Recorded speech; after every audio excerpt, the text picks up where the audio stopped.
புத்தாண்டு, எல்லாரும் புத்தாண்டுல வாக்குத்தத்தத்தை தூக்கிட்டு வந்துருவாங்க.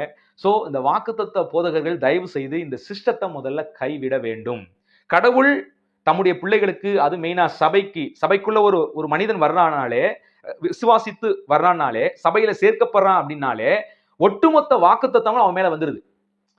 எபேசியர் புத்தகத்துல அதான் வாசிக்கிறோம். சகல ஆவிக்குரிய ஆசீர்வாதத்தினாலையும் கடவுள் ஏற்கனவே உங்களை ஆசீர்வதிச்சுட்டாரு.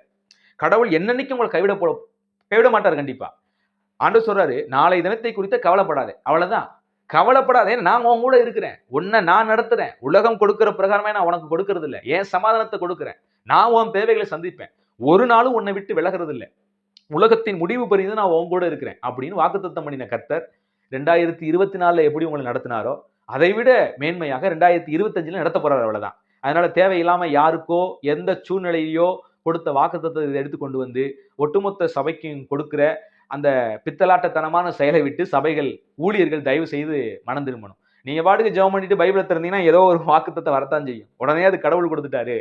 எங்கேயாவது திரும்பி ஜெபம் பண்ணிட்டு திரும்பி பார்ப்பீங்க, எங்கேயாவது ஒரு வசனம் ஒட்டி இருக்கும், அந்த வசனத்தை பார்த்துட்டு கடவுள் கொடுத்துட்டாரு இப்படிலாம் நீங்க நினைச்சிட்டு கடவுள் கொடுத்துட்டாருன்னு சொல்லி மக்கள்கிட்ட போய் அந்த வாக்குத்தத்தை சேர்ப்பது தவறு. சோ சரியான ஒரு சத்தியம் என்னன்னா, சகல வாக்குத்தத்தங்களும் வேதாகம் நமக்கு சொல்லுகிற சத்தியம் என்னன்னா, கிறிஸ்து இயேசுவுக்குள் எல்லா வாக்குத்தத்தங்களும் ஒரு கர்த்தருடைய பிள்ளைகள் மேல ஆம் என்றும் ஆமேன் என்றும் இருக்கிறது. அவ்வளவுதான். சோ எல்லா வாக்குத்தத்தங்களும் கர்த்தருடைய பிள்ளைகள் மேல இருக்குதுங்கிற சத்தியத்தை நீங்க புரிய வச்சுட்டா போதும். சும்மா கைக்குள்ள அடக்கி வச்சுக்கிட்டு வாரத்துக்கு ஒரு வாக்குத்தத்தம், மாசத்துக்கு ஒரு வாக்குத்தத்தம், வருஷத்துக்கு ஒரு வாக்குத்தத்தம், நாளுக்கு ஒரு வாக்குத்தத்தம், அப்புறம் நிமிஷத்துக்கு ஒரு வாக்குத்தத்தம் இப்படின்னு மறுபடியும் அவங்கள மூட நம்பிக்கைக்குள்ள தள்ளாதீங்க தயவு செய்து.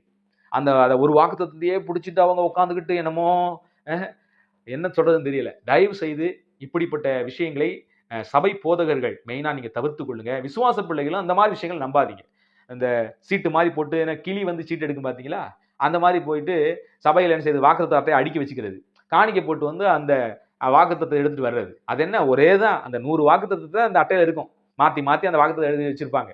ஒரு முறை நீங்க கடவுள் கொடுத்தான்னு விசுவாசிக்கிறீங்கல்ல, நல்லா கவனிங்க, ஒரு தட்டுல ஒரு வாக்குத்தத்தை நீங்க எடுக்கிறீங்க, அதை திரும்ப அதுக்குள்ள எங்கேயாவது சொறி வச்சுட்டு மறுபடியும் வேற ஒரு அட்டை எடுங்களேன். கடவுள் உண்மையிலேயே உங்களுக்கு ஒரு வாக்குத்தத்தம் கொடுத்தாருன்னா நீங்க 10 அட்டை எடுத்தாலும் அந்த ஒரே அட்டை தான் வரணும், அந்த ஒரே வாக்குத்தத்தம் தான் வரும். நீங்க வேணா நான் சொல்றதை ட்ரை பண்ணி பாருங்க. நீங்க 10 அட்டை தான் எடுத்தீங்கன்னா, கண்ணை முடிட்டு எங்கேயோ சொறி வச்சுட்டு களைச்சு விட்டு எடுத்தீங்கன்னா 10 டைம் 10 வேற வேற விஷயங்கள் வரும். அப்ப இது கடவுள் கொடுக்கலங்கிறது ஈஸியா நம்மளால புரிஞ்சுக்க முடியும். அதனால தேவையில்லாம மாய்மாலத்துக்குள்ள போய் சிக்கிக்கிறாம, மூட நம்பிக்கைகள்ல போய் சிக்கிக்கிறாம இந்த புத்தாண்டை சரியா பயணம் செய்யுங்க.